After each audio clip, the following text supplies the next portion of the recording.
Oh, hi there. It's Easter weekend now, and it's the time when we think about Jesus who died on the cross on Good Friday and who rose again on Sunday. I just want to help us think about Good Friday. So what was good about it when you think about it, really? Jesus died on the cross, and there was two thieves who died on either side of him. I don't think they'd be calling it Good Friday. But it's called Good Friday because of what it means when Jesus died on the cross. Now, to help us think about that, I brought some ropes along here with me.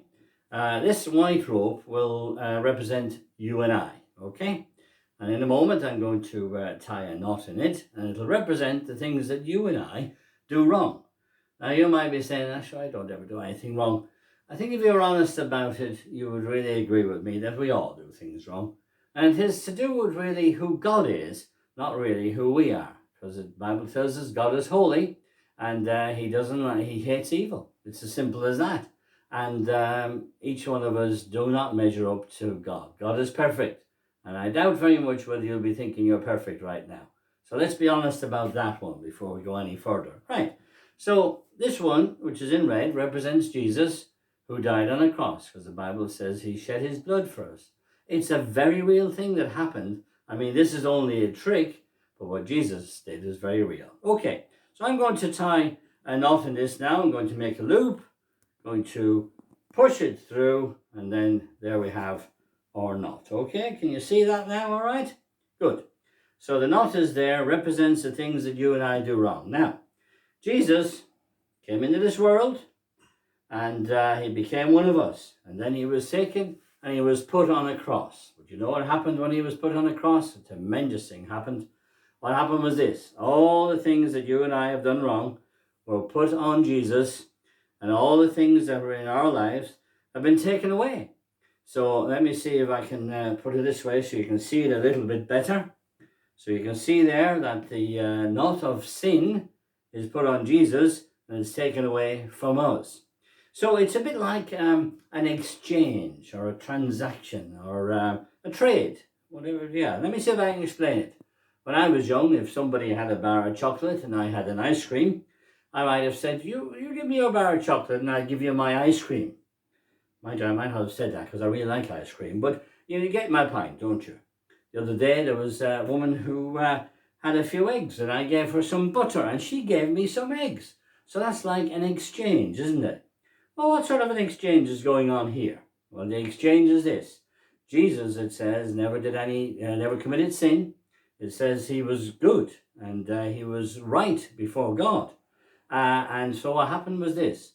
All the goodness of Jesus was given to us, and all our sin, all the wrong things we have done, was put on Jesus. And that's the transaction that's going on. And so what happens there is, because of that, you and I can be made friends with God. We can be right with God because of that.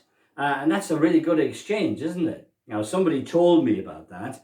And when I realized that the only way I could know God as a friend and have God in my life is to ask Jesus to forgive me for the things I've done wrong.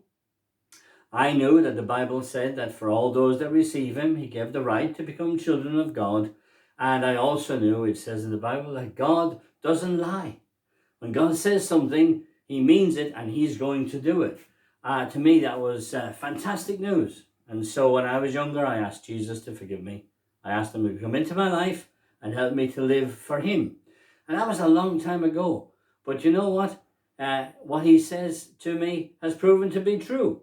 Now, look, I don't want you to just listen to what I'm saying. I want you to test this out for yourself. Find out for yourself. You know, this weekend, we're celebrating the fact that Jesus is alive. But you know what? I celebrate that every day. Because Jesus is alive every day. He's real to me every day. And he can be real to you every day as well. So you need to do something about that, what I'm saying. I already said it, I think, that for all those that receive him, he gives the right to become children of God. Well, receiving him just simply means turning to him and saying, Jesus, I have sinned.